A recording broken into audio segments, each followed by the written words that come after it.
I now come to a curious episode, the most curious, I think, that had yet accented my slothful, valueless, heedless career. Out of a hillside toward the upper end of the town, projected a wall of reddish-looking quartz croppings, the exposed comb of a silver-bearing ledge that extended deep down into the earth, of course. It was owned by a company entitled the Wide West. There was a shaft 60 or 70 feet deep on the underside of the croppings, and everybody was acquainted with the rock that came from it, and tolerably rich rock it was, too, but nothing extraordinary. I will remark here, that although to the inexperienced stranger all the quartz of a particular district looks about alike, an old resident of the camp can take a glance at a mixed pile of rock, separate the fragments and tell you which mine each came from, as easily as a confectioner can separate and classify the various kinds and qualities of candy in a mixed heap of the article. All at once the town was thrown into a state of extraordinary excitement. In mining parlance, the Wide West had struck it rich. Everybody went to see the new developments, and for some days there was such a crowd of people about the Wide West shaft that a stranger would have supposed there was a mass meeting in session there. No other topic was discussed but the rich strike, and nobody thought or dreamed about anything else. Every man brought away a specimen, ground it up in a hand mortar, washed it out in his horn spoon, and glared speechless upon the marvelous result. It was not hard rock, but black, decomposed stuff which could be crumbled in the hand like a baked potato, and when spread out on a paper exhibited a thick sprinkling of gold and particles of native silver. Higby brought a handful to the cabin, and when he had washed it out his amazement was beyond description. Wide West stock soared skywards. It was said that repeated offers had been made for it at $1,000 a foot, and promptly refused. We have all had the blues, the mere sky blues, but mine were indigo, now, because I did not own in the Wide West. The world seemed hollow to me, and existence a grief. I lost my appetite, and ceased to take an interest in anything. Still I had to stay, and listen to other people's rejoicings, because I had no money to get out of the camp with.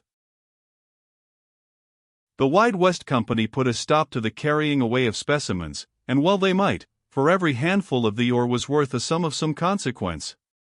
To show the exceeding value of the ore, I will remark that a 1,600 pounds parcel of it was sold, just as it lay, at the mouth of the shaft, at $1 a pound, and the man who bought it packed it on mules 150 or 200 miles, over the mountains, to San Francisco, satisfied that it would yield at a rate that would richly compensate him for his trouble. The Wide West people also commanded their foremen to refuse any but their own operatives permission to enter the mine at any time or for any purpose. I kept up my blue meditations and Higby kept up a deal of thinking, too, but of a different sort. He puzzled over the rock, examined it with a glass, inspected it in different lights and from different points of view, and after each experiment delivered himself, in soliloquy, of one and the same unvarying opinion and the same unvarying formula. It is not Wide West rock. He said once or twice that he meant to have a look into the Wide West shaft if he got shot for it. I was wretched, and did not care whether he got a look into it or not. He failed that day, and tried again at night, failed again, got up at dawn and tried, and failed again. Then he lay in ambush in the sagebrush hour after hour, waiting for the 2 or 3 hands to adjourn to the shade of a boulder for dinner, made a start once, but was premature. One of the men came back for something, tried it again, but when almost at the mouth of the shaft, another of the men rose up from behind the boulder as if to reconnoiter, and he dropped on the ground and lay quiet. Presently he crawled on his hands and knees to the mouth of the shaft, gave a quick glance around, then seized the rope and slid down the shaft. 279.jpg, 47K. He disappeared in the gloom of a side drift just as a head appeared in the mouth of the shaft and somebody shouted hello, which he did not answer. He was not disturbed any more. An hour later he entered the cabin, hot, red, and ready to burst with smothered excitement, and exclaimed in a stage whisper, "I knew it! We are rich! It's a blind lead! I thought the very earth reeled under me. Doubt, conviction, doubt again, exultation, hope, amazement, belief, unbelief, every emotion imaginable swept in wild procession through my heart and brain, and I could not speak a word. After a moment or two of this mental fury, I shook myself to rights, and said, "Say it again." "It's blind lead. Cal, let's burn the house or kill somebody. Let's get out where there's room to hurrah." But what is the use? It is 100 times too good to be true. It's a blind lead, for 1,000,000, hanging wall, footwall, clay casings, everything complete. He swung his hat and gave 3 cheers, and I cast doubt to the winds and chimed in with a will. For I was worth $1,000,000, and did not care whether school kept or not. 280.jpg, 50K. But perhaps I ought to explain. A blind lead is a lead or ledge that does not crop out above the surface. A miner does not know where to look for such leads, but they are often stumbled upon by accident in the course of driving a tunnel or sinking a shaft. Higbee knew the Wide West rock perfectly well, and the more he had examined the new developments, the more he was satisfied that the ore could not have come from the Wide West vein. And so had it occurred to him alone, of all the camp, that there was a blind lead down in the shaft, and that even the Wide West people themselves did not suspect it. He was right. When he went down the shaft, he found that the blind lead held its independent way through the Wide West vein, cutting it diagonally, and that it was enclosed in its own well-defined casing rocks and clay. Hence it was public property. Both leads being perfectly well-defined, it was easy for any miner to see which one belonged to the Wide West and which did not. We thought it well to have a strong friend, and therefore we brought the foreman of the Wide West to our cabin that night and revealed the great surprise to him. Higbee said, "We are going to take possession of this blind lead, record it and establish ownership, and then forbid the Wide West Company to take out any more of the rock. You cannot help your company in this matter, nobody can help them. I will go into the shaft with you and prove to your entire satisfaction that it is a blind lead. Now we propose to take you in with us, and claim the blind lead in our 3 names. What do you say?" What could a man say who had an opportunity to simply stretch forth his hand and take possession of a fortune without risk of any kind and without wronging anyone or attaching the least taint of dishonor to his name? He could only say, "Agreed." The notice was put up that night, and duly spread upon the recorder's books before 10 o'clock. We claimed 200 feet each, 600 feet in all, the smallest and compactest organization in the district, and the easiest to manage. No one can be so thoughtless as to suppose that we slept that night. Higbee and I went to bed at midnight, but it was only to lie broad awake and think, dream, scheme. The floorless, tumble-down cabin was a palace, the ragged gray blanket silk, the furniture rosewood and mahogany. Each new splendor that burst out of my visions of the future whirled me bodily over in bed or jerked me to a sitting posture just as if an electric battery had been applied to me. We shot fragments of conversation back and forth at each other. Once Higbee said, "When are you going home to the States?" "Tomorrow. With an evolution or 2, ending with a sitting position." "Well, no, but next month, at furthest." "We'll go in the same steamer." "Agreed." A pause. "Steamer of the 10th?"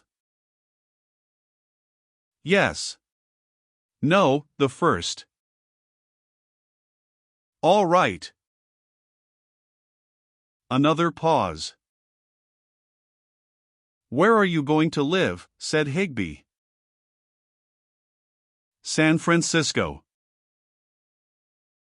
"That's me." Pause. "Too high, too much climbing," from Higbee. "What is?" I was thinking of Russian Hill, building a house up there. Too much climbing? Shan't you keep a carriage? Of course. I forgot that. Pause. 282.jpg, 70K. Cal, what kind of a house are you going to build? I was thinking about that. 3-story and an attic. But what kind? Well, I don't hardly know. Brick, I suppose. Brick, bosh. Why? What is your idea? Brownstone front, French plate glass, billiard room off the dining room, statuary and paintings, shrubbery and 2-acre grass plat, greenhouse, iron dog on the front stoop, gray horses, landau, and a coachman with a bug on his hat. By George. A long pause. Cal, when are you going to Europe? Well, I hadn't thought of that. When are you? In the spring. Going to be gone all summer? All summer. I shall remain there 3 years. No, but are you in earnest? Indeed I am. I will go along too. Why, of course you will. What part of Europe shall you go to? All parts. France, England, Germany, Spain, Italy, Switzerland, Syria, Greece, Palestine, Arabia, Persia, Egypt, all over, everywhere. I'm agreed. All right. Won't it be a swell trip? We'll spend $40,000 or $50,000 trying to make it one, anyway. Another long pause. Higby, we owe the butcher $6, and he has been threatening to stop our. Hang the butcher. Amen. And so it went on. By 3 o'clock we found it was no use, and so we got up and played cribbage and smoked pipes till sunrise. It was my week to cook. I always hated cooking, now I abhorred it. The news was all over town. The former excitement was great, this one was greater still. I walked the streets serene and happy. Higby said the foreman had been offered $200,000 for his third of the mine. I said I would like to see myself selling for any such price. My ideas were lofty. My figure was $1 million. Still, I honestly believe that if I had been offered it, it would have had no other effect than to make me hold off for more. I found abundant enjoyment in being rich. A man offered me a $300 horse and wanted to take my simple, unendorsed note for it. That brought the most realizing sense I had yet had that I was actually rich, beyond shadow of doubt. It was followed by numerous other evidences of a similar nature, among which I may mention the fact of the butcher leaving us a double supply of meat and saying nothing about money. By the laws of the district, the locators or claimants of a ledge were obliged to do a fair and reasonable amount of work on their new property within 10 days after the date of the location, or the property was forfeited, and anybody could go and seize it that chose. So we determined to go to work the next day. About the middle of the afternoon, as I was coming out of the post office, I met a Mr. Gardiner, who told me that Captain John Nye was lying dangerously ill at his place, the 9 Mile Ranch, and that he and his wife were not able to give him nearly as much care and attention as his case demanded. I said if he would wait for me a moment, I would go down and help in the sick room. I ran to the cabin to tell Higby. He was not there, but I left a note on the table for him, and a few minutes later I left town in Gardiner's wagon.